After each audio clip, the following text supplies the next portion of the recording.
The Ashford sisters arrived in the Maine wilderness with the promise of salvation. For over 30 years, they ran the Convent of Eternal Tears, a place where over 600 women entered, but fewer than half ever returned. Those who did came back changed, silent, and broken. Behind the gray stone walls, something sinister thrived. Agatha Ashford, the matriarch, was a woman of nobility and chilling precision. Prudence, the silent surgeon, worked with inhuman steadiness, and Temperance, the youngest, radiated a beauty so haunting that mothers instinctively pulled their children closer. They claimed to be nuns fleeing persecution. In truth, they were architects of a system that fused theology with control, faith with science, and discipline with violation.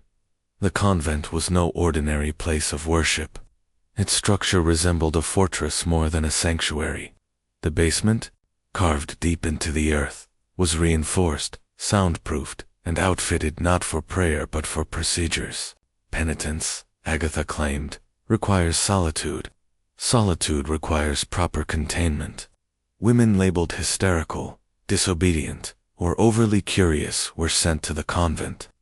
The price was steep, but the promise was irresistible: transformation, silence, obedience. Families paid to have their daughters' minds corrected.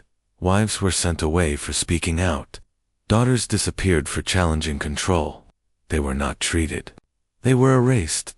In 1803, a hunter named Thomas Brewster heard screams that didn't belong to the wilderness.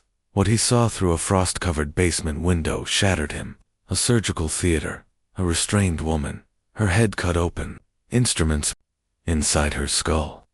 The sisters moved with calm efficiency. Agatha taking notes, Prudence working, Temperance assisting. It wasn't a ritual. It was a procedure. Thomas fled and told the town, but no one listened. The Ashfords were revered.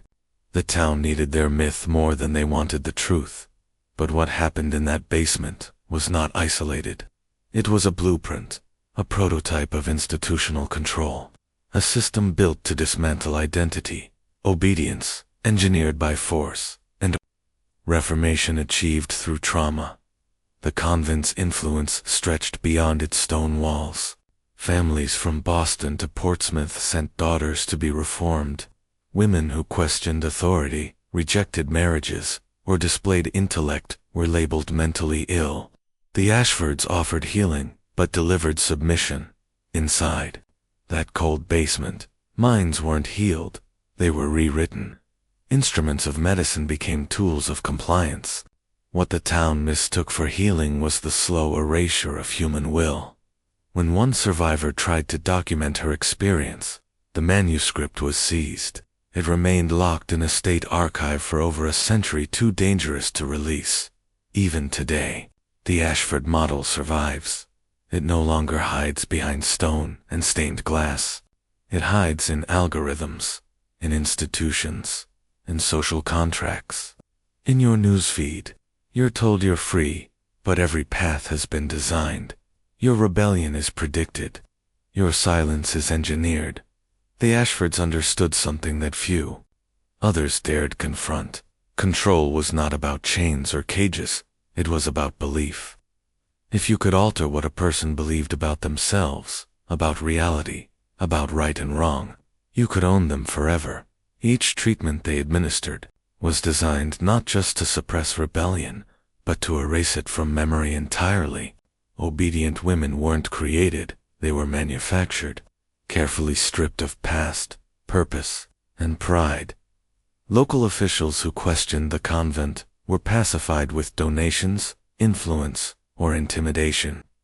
The Ashfords knew how to protect their secrets, and their greatest secret was this: they were not alone. Their methods were based on older teachings, whispers from European societies obsessed with purity, order, and the domination of spirit. They were part of a hidden lineage, a bloodline of control passed through generations. The convent was just one experiment among many. This story is not entertainment. It's a map, a mirror, a warning. Now that you've heard it, you've changed. You've seen the strings behind the curtain.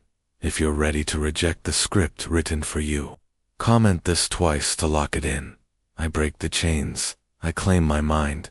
They're watching. They know you know. What happens next is up to you.